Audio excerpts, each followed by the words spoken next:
Jadi teman-teman sekalian jangan berpikir menghayal kita tidak akan diuji dalam kehidupan dunia. Nggak mungkin. Tidak pernah ada orang sampai mati nggak sakit. Nggak mungkin. Tidak pernah orang sampai mati nggak pernah lapar, nggak pernah haus, nggak pernah capek. Cobaan ada datang. Pasti saja. Gitu. Nggak mungkin tidak. Tidak pernah orang di antara kita hidup kemudian tidak dicaci maki oleh orang. Atau tidak dihina. Karena Rasulullah SAW manusia yang terbaik pun dihina.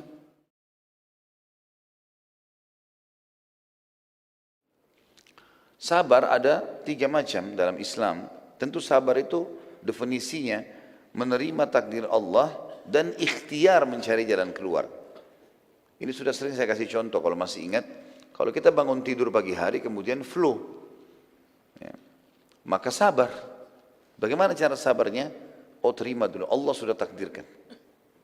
Kemudian ikhtiar, minum obat, ya, lakukan apa saja bentuk ikhtiar yang dihalalkan dalam agama, maka itu sabar namanya.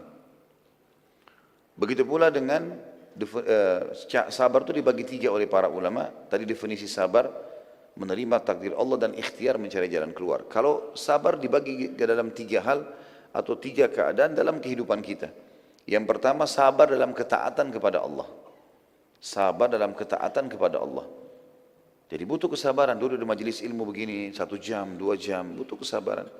Menuntut ilmu, sampai pada ulama mengatakan orang yang menuntut ilmu tidak dibekali dengan sabar dan waktu luang serta harta, dia tidak akan mendapatkannya. Tidak bisa, kalau kita nggak sabar teman-teman sekalian, nggak bakal dapat ilmu itu. Kalau kita nggak sabar untuk bangun sholat malam, untuk sholat, walaupun mengantuk, tidak akan dapat pahalanya. Kalau kita tidak sabar dalam pergi haji, dengan panasnya, dengan jarak jauhnya, dengan harta yang dikeluarkan, tidak akan dapat. Begitu pula dengan jihad, begitu pula dengan seluruh jenis ibadah. Yang kedua, sabar dalam meninggalkan maksiat. Setiap orang di antara kita pasti terlintas peluang untuk berzina, untuk bohong, untuk menipu. Karena di depan mata kita semua peluangnya ada. Setiap saat orang bisa lakukan. Sabar. Pada saat sedang datang cobaannya, datang godaan syaitan, kita sabar. Rendam diri. Jangan diiyakan. Sampai dalam pepatah bahasa Arab dikatakan, sungguh kesabaran dalam meninggalkan kemaksiatan adalah sebuah karunia yang sangat besar. Maksudnya dari Allah Subhanahu wa taala. Allah berikan itu. Yang ketiga, sabar dalam cobaan harian. Sabar dalam cobaan harian. Jadi seperti gangguan orang, ya, kehilangan barang, apalah kehilangan orang yang dicintai dan seterusnya, sabar. Dan contoh yang paling baik adalah Yakub alaihissalam. Yakub alaihissalam pada saat Yusuf alaihissalam anak tercintanya, ya, dijahati dan dipudayai oleh saudara-saudaranya sendiri sampai 10 orang saudara, gitu kan. Ini semuanya niat atau 9 orang niat untuk berbuat jahat di sini. Mereka bisa berkonspirasi untuk itu. Maka Yakub alaihissalam cuma mengucapkan innama ashku bathi wa huzni ila Allah. Waktu dia tahu berita bahwasanya ini rekayasa, Jibril sampaikan wahyu ini anak-anak membuat rekayasa, gitu kan. Maka dia cuma mengatakan innama ashku bathi wa huzni ila Allah. Saya hanya keluhkan kesedihanku dan permasalahanku kepada Allah. Gitu. Tentu teman-teman sekalian, pahala sabar hanya akan didapat kalau sedang terjadi. Dan orang-orang sabar ini luar biasa. Innama yulaqqas sabiruna ajrahum bighairi hisab, kata Allah. Orang-orang sabar itu akan mendapatkan balasan pahala tanpa ada perhitungan. Gitu kan? Dan kata Nabi SAW, tidak ada sesuatu yang paling mulia yang dikaruniai oleh Allah kepada seseorang melebihi kesabarannya. Memang sabar di sini. Bedakan teman-teman sabar dengan pengecut. Jauh beda sekali. Kalau misalnya ada seseorang berbuat kezaliman kepada kita, lalu kemudian kita membela diri kita, itu tetap orang sabar ya. Karena sabar adalah menerima takdir Allah lalu kemudian dia ikhtiar maksimal. Itu sabar tadi definisinya. Jadi jangan juga orang mencaci maki kemudian kita diam. Enggak, bukan itu maksudnya. Kita coba luruskan, gitu kan? Nasihati, luruskan kesalahannya. Kalau tetap saja sudah kita tinggalkan. Yang penting kita sudah ikhtiar. Ini perlu digarisbawahi juga, ya. Jangan sampai orang salah faham gitu. Dia tidak ada ikhtiar sama sekali kalau dia mengatakan dirinya sabar. Keliru tuh. Ya. Penulis mengangkat dalil surah Al-Baqarah 155 sampai 157. A'udzu billahi minasyaitonir rajim wa lanabluwannakum bisyai'in minal khaufi wal ju'i wa naqsin minal amwali wal anfusi wath thamarat wa basyyiris sabirin alladzina idza asabathum musibatun qalu inna lillahi wa inna ilaihi raji'un ulaika 'alaihim salawatun min rabbihim wa rahmah wa ulaika humul muhtadun. Sungguh pasti kami akan berikan cobaan kepada setiap orang di antara kalian dengan sedikit ketakutan, kelaparan, kekurangan harta, jiwa dan buah-buahan, dan berikanlah berita gembira kepada orang-orang yang sabar. Siapa mereka? Yaitu orang-orang yang apabila ditimpa musibah mereka langsung mengucapkan inna lillahi wa inna ilaihi raji'un. Kami milik Allah, kami akan kembali kepada Allah. Mereka itulah yang mendapatkan keberkatan yang sempurna dan rahmat dari Rabbnya, dan mereka itulah orang-orang yang mendapatkan petunjuk. Kembali lagi Syekh Sa'di rahimahullah, salah satu ahli tafsir, berkata, Allah mengabarkan bahwa sudah pasti dia akan menguji para hambanya dengan berbagai ujian, agar menjadi jelas siapa yang benar dan siapa yang dusta dengan imannya, siapa yang berkeluh kesah dan siapa yang bersabar.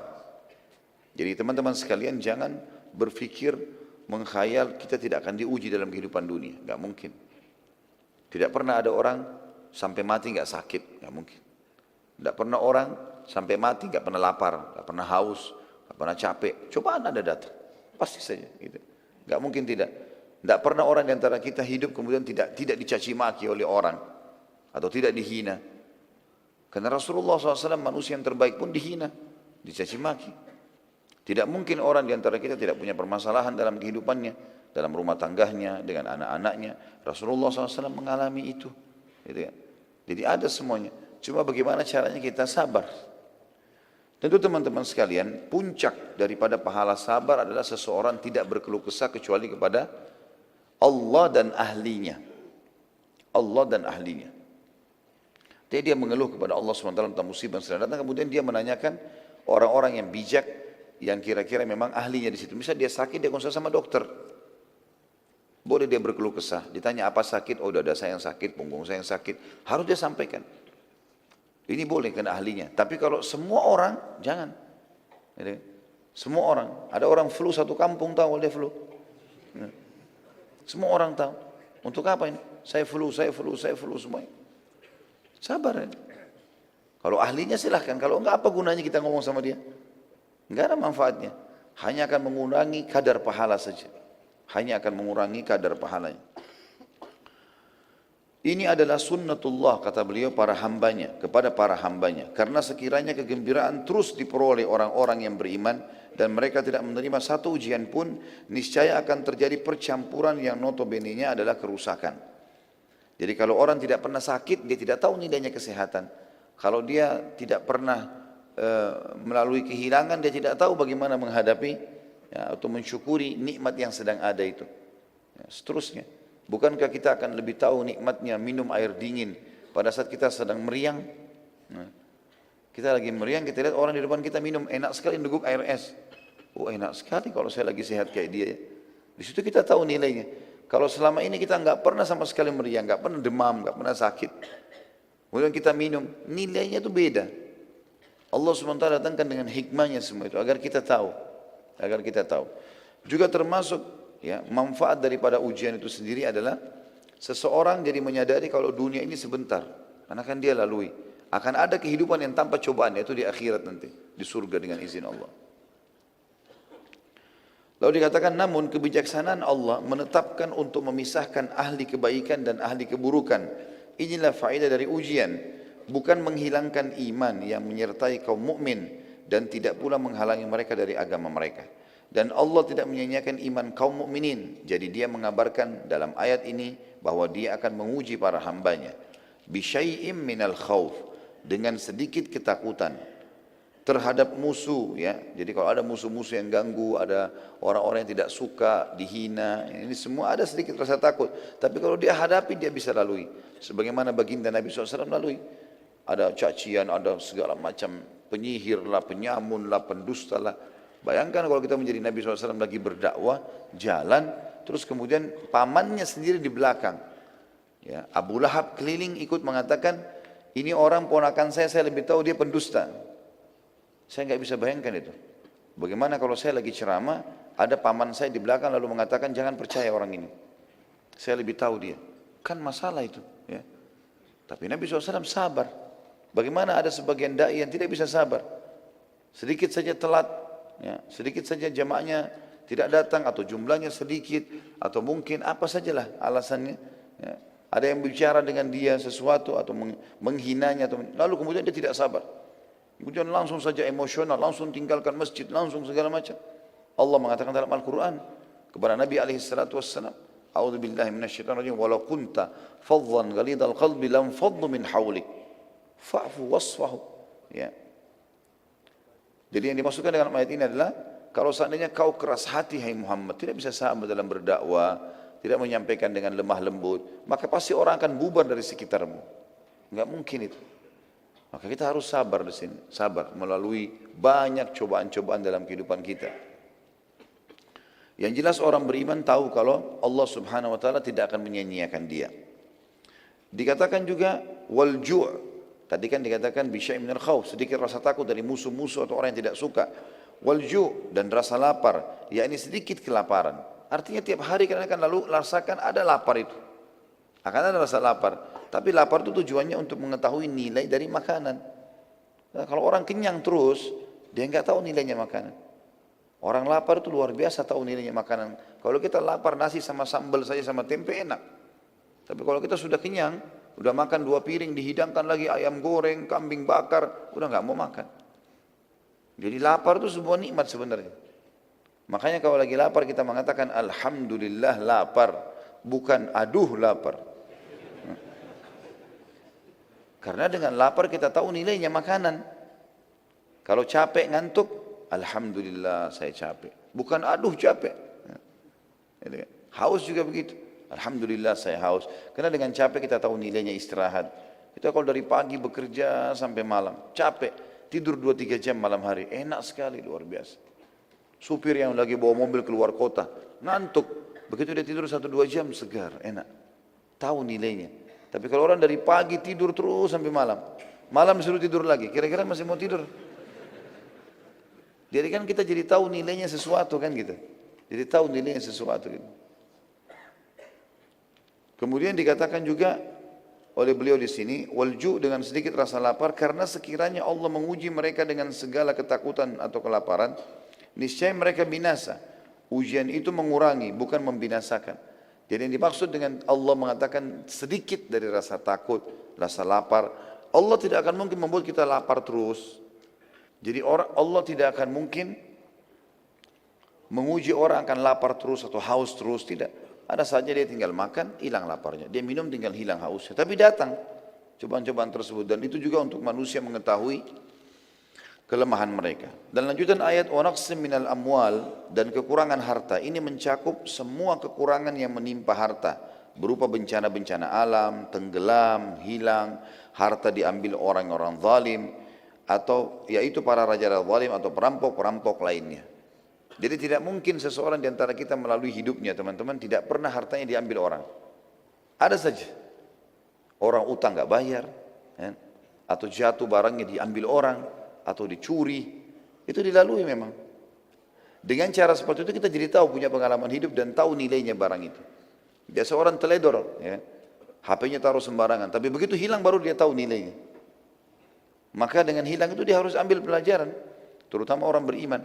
Sebagaimana sabda Nabi SAW, la yaldagul mu'min fi juhri marratain. Tidak boleh orang mukmin masuk ke lubang 2 kali. Sudah jatuh di situ kemarin, jangan ulangi lagi. Sudah pengalaman, lebih hati-hati.